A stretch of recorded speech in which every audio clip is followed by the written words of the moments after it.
ଜୟ ଶ୍ରୀ ଜଗନ୍ନାଥ ଭାଇ ମାନେ ସର୍ବପ୍ରଥମ ଗୁରୁଦେବ ଗଣପତି ଏବଂ ଜଗଦମ୍ବାଙ୍କୁ ପ୍ରଣାମ କରି ଆଜି ଆମେ ଆମର କିଛି ସେସନ ନବାନି ଫାଷ୍ଟର ସେସନ ନବାର ନାହିଁ କି ଲାଷ୍ଟ ସେସନ ନବାର ନାହିଁ। ଆଜି ଆମେ ନାରାୟଣଙ୍କର ଅବତାର ବିଷୟରେ ପଢାର ସିରିଜ ଟା ଆରମ୍ଭ କରିବା। ନାରାୟଣଙ୍କର ଅବତାର ବିଷୟରେ ଆମେ କାହିଁକି ପଢିବାକୁ ଯିବା? ନାରାୟଣଙ୍କର ଅବତାର ମାନେ ନାରାୟଣଙ୍କର ସମସ୍ତ କୁହନ୍ତି ଦଶ ଅବତାର ତ ମୁଖ୍ୟ ଅବତାର, ବଟ ଆକ୍ଚୁଆଲି ନାରାୟଣଙ୍କର 24 ଅବତାର ଅଛି।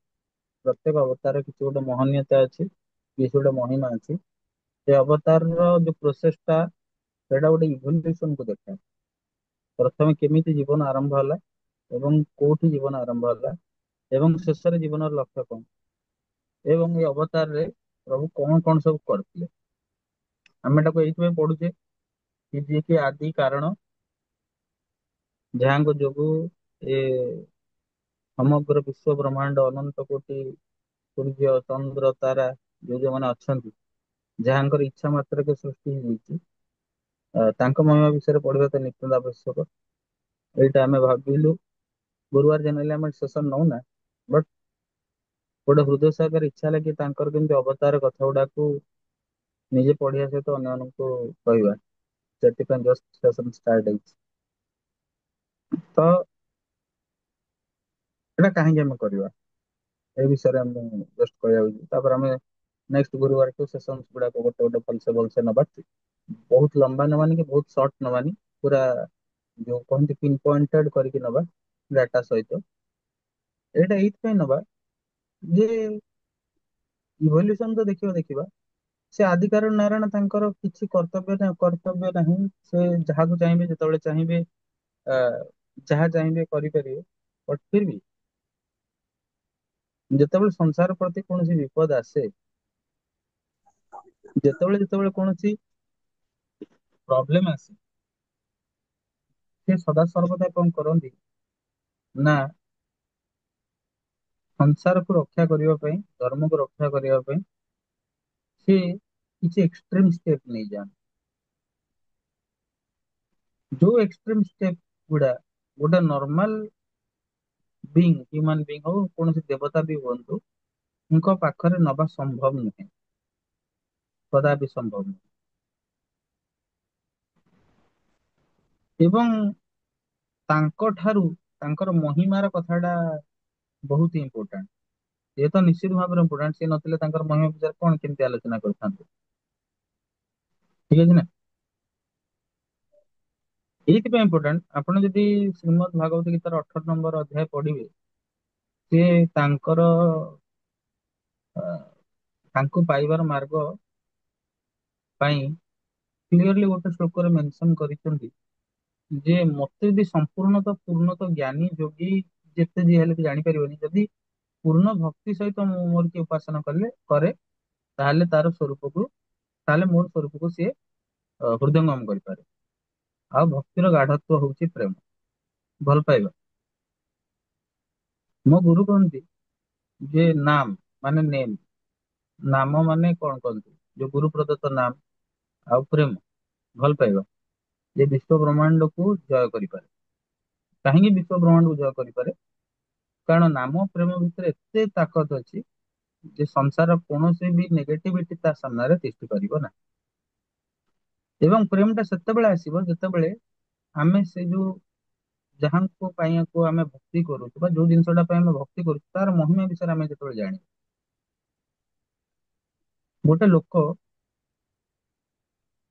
ସାଇକେଲ ଚଲେଇକି ଯାଉଛି, ଗୋଟେ ଲୋକ ସାଇକେଲ ଚଲେଇକି ଯାଉଛି, ଭଲ ଡ୍ରେସ ଟି ପିନ୍ଧିଛି, ସମସ୍ତେ ଭାବୁଛନ୍ତି ଯେ ସାଇକେଲ ଚଲେଇ ଯାଉଛି।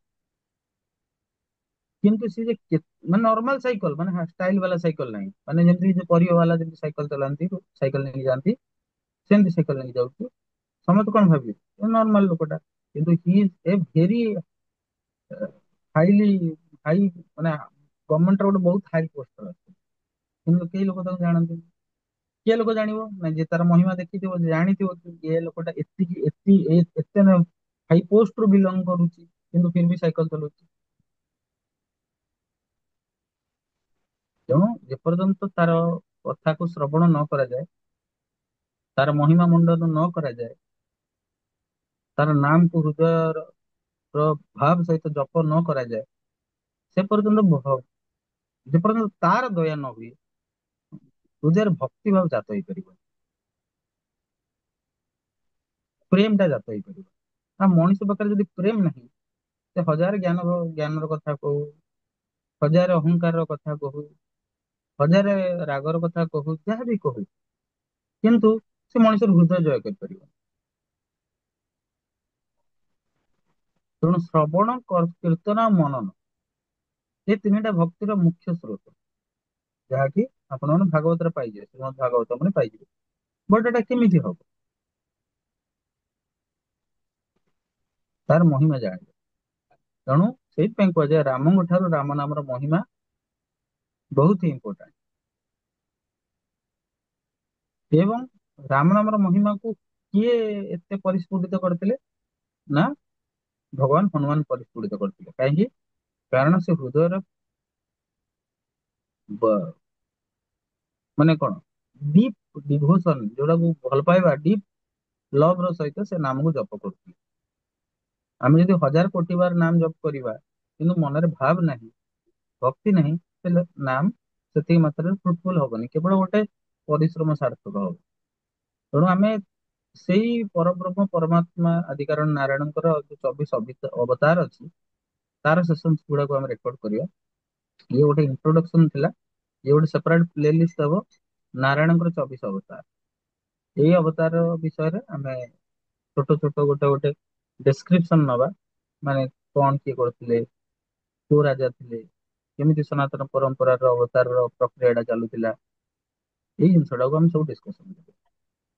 ଆଚ୍ଛା, ଏଇଟା ଯେହେତୁ ଗୁରୁବାର, ସଂକ୍ରାନ୍ତି, ଏଗୁଡା ସବୁ ଅନଧ୍ୟାୟର ଡେ, ଅଷ୍ଟମୀ ଏଗୁଡା ସବୁ ଅନଧ୍ୟାୟର ଡେ, ଏଇ ଡେ ଗୁଡାକରେ ଆମେ ଆଗକୁ ଅ, ନାରାୟଣଙ୍କର ଅବତାର କଥା ଏବଂ ତାଙ୍କର ଭକ୍ତ ମାନଙ୍କର କଥା ସବୁ ଧୀରେ ଧୀରେ ଆଡ କରିବା।